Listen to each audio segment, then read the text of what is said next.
Upper chest 39.5, middle chest 46.5. 46.5, 39.5 ಇಷ್ಟು difference ಇರುವಾಗ ಅಂದರೆ ಮೈನಸ್ ಮಾಡಿ ನೋಡಿದಾಗ 7 ಇಂಚಸ್ ಡಿಫ್ರೆನ್ಸ್ ಬರ್ತಿದೆ. ಅಪ್ಪರ್ ಚೆಸ್ಟ್ಗೂ ಮಿಡ್ಲ್ ಚೆಸ್ಟ್ಗೂ 7 ಇಂಚಸ್ ಡಿಫ್ರೆನ್ಸ್ ಇರುವಾಗ ನಾವು 4th ಡಾಟ್ ಅನ್ನೋದು ಕೊಡಲೇಬೇಕಾಗುತ್ತೆ. ಈ 3 ಡಾಟ್ ಅಲ್ಲದೆ 4th ಡಾಟ್ ಅನ್ನೋದು ಇವರಿಗಾಗಿ ಮಾತ್ರ ಬೇಕು. ಅಂದರೆ ಚೆಸ್ಟಲ್ಲಿ 5 ಇಂಚ್ ಟು 6 ಇಂಚ್ ಈ ಥರ ಡಿಫ್ರೆನ್ಸ್ ಇರೋರಿಗೆ ನಾವು 4th ಡಾಟ್ ಅನ್ನೋದನ್ನ ಕೊಡ್ತೀವಿ.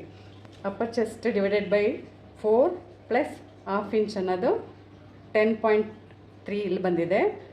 ಮಿಡ್ಲ್ ಚೆಸ್ಟ್ 12 ಬಂದಿದೆ. 46.5 divided by 4 plus half inch 12 ಬಂದಿದೆ. ಸೊ ವೇಸ್ಟ್ ಇಲ್ಲಿದೆ, ಈ ಪಾಯಿಂಟಲ್ಲಿದೆ. ಸೊ ಈ ಪಾಯಿಂಟ್ ಹೀಗೆ ಬಂದು ಈ ಥರ ಲೈನ್ ಫಾರ್ಮ್ ಆಗಿದೆ. ಸೊ ಈಗ ನಾವು 4th ಡಾಟ್ ಕೊಟ್ಟಾಗ